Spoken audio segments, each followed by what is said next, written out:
My interest really in working with students probably started when I was in college. At the time, I thought that I wanted to go into something in the medical realm, but as I started working with students, I realized that this was something that I actually very much enjoyed. During college, I started tutoring and doing things on the side, and I also started seeing students who were really struggling. And at the time, it was, why are they struggling? These kids are working hard, they're really bright, what is really going on? And it was at that time that I really started thinking that my passion might be towards special education, and in my case, learning disabilities. In 2004 then is when I began working for the Reading Therapy Center. I was just a teacher working with just students that were coming in. In 2009, so 5 years into it, my husband transferred for his job. And that is how we ended up in the Moorhead area. I then also started subbing in the area, getting back into the schools, but my desire and what I had seen while working in the Reading Therapy Center just kind of left me wanting more. And so because of that, I, on a whim, just decided, okay, I'm gonna try it. I'm gonna try to open just a second office up here. It was by myself in a 200 square foot office. And from there, it pretty much grew. My name is Alexiss Fisher. I'm currently attending NDSU for biotechnology with a minor in chemistry. My reading therapy story started in first grade, and I ended up getting held back because of a speech impediment and a kind of like a learning impediment. So when my parents found out about reading therapy, I came here, got tested, and I did all of 4th grade, the summer between 4th and 5th grade, and all of 5th grade with reading therapy.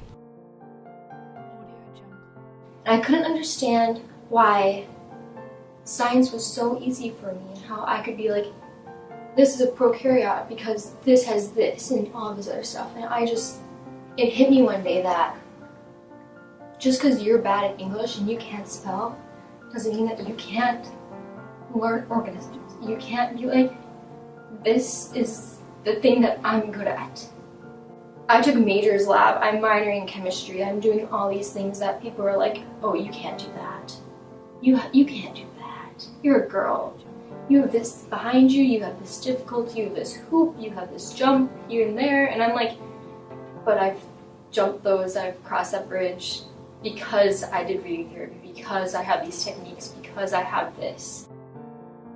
It's just a great experience, and I think the biggest thing that I've really noticed over the years is being able to talk to students who came years ago, to be able to see how it's impacted their life, and not just academically, but how it impacted their confidence, how it impacted all areas of their life, and the difference that it can make in coming here.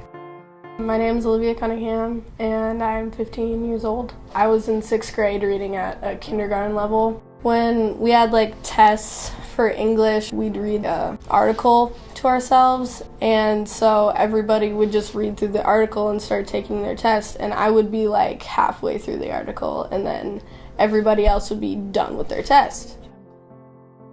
By the time that I was done with reading therapy, it said that I was at a 7th grade reading level instead of a kindergarten reading level. It's amazing to see the difference in students, and it's just fun to walk alongside of them as time goes on. I'm starting to take advanced placement classes at school.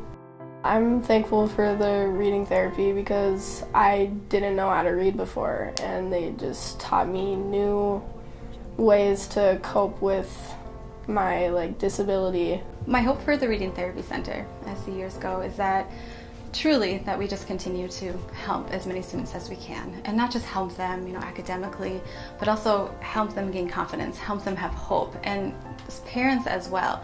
While we are student-centered, it's really a whole family that's being impacted when a student struggles.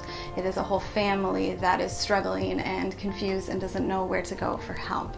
And so really, as the years go on, while I would love to have a deeper understanding of dyslexia and dyscalculia and continue to learn as a staff, I also just want, individually, each child to know that there's hope out there.